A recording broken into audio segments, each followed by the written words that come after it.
When my wife, Clara, said those words to me, it felt like a blade cutting through the years we had spent together.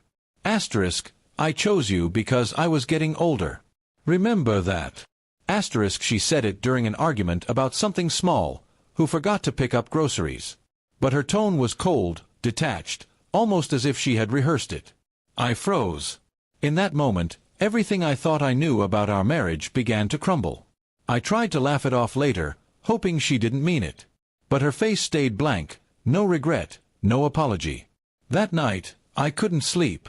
My mind kept replaying every memory, searching for signs I had missed. Had I been just a backup plan all along? I started noticing how she spent more time on her phone, smiling faintly at messages I couldn't see. The woman who once talked to me about everything now barely made eye contact. I didn't want to accuse her without proof, so I stayed quiet. I became an observer in my own home. I noticed her late-night gym sessions, the sudden perfume that wasn't hers, and the way she'd get defensive when I asked simple questions. My instincts screamed that something was wrong. One evening, when she said she had a client dinner, I decided to follow her. She drove to a restaurant across town, one I'd never been to. I parked a few cars behind her and watched from a distance. Then I saw him, a man in a tailored suit waiting at the entrance. He greeted her with a hug that lasted far too long. My chest tightened, but I stayed silent. I watched them laugh, touch hands across the table, like a scene from a romantic movie. Except this movie was my nightmare. I didn't confront her that night. Instead, I took photos quietly from my car. I needed the truth, not her excuses. When she came home later, she acted as if nothing happened. She kissed me on the cheek and said she was exhausted. I nodded, pretending everything was normal. Inside, I was falling apart.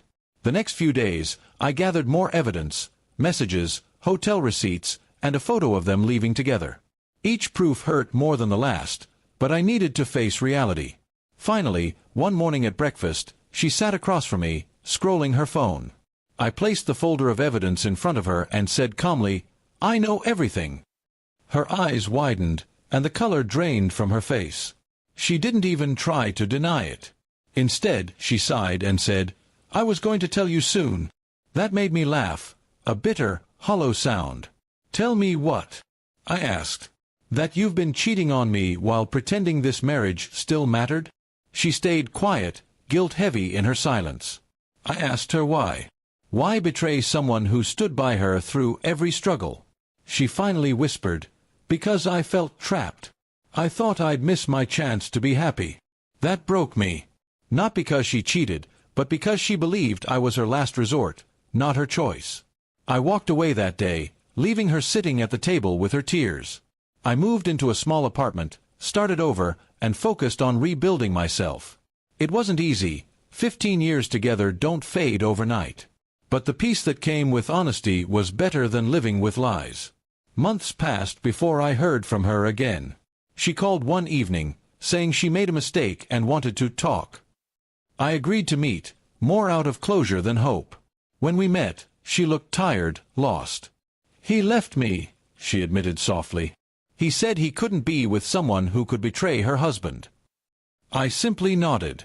Karma had done what I didn't need to. She asked if I could forgive her. I looked at her for a long moment before answering, "I already have. But forgiveness doesn't mean forgetting." I stood up, wished her peace, and walked away for the last time. Years later, when people ask why I never remarried, I tell them the truth. I'm not afraid of love, but I've learned its value.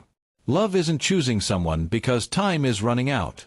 It's choosing them because you can't imagine life without them.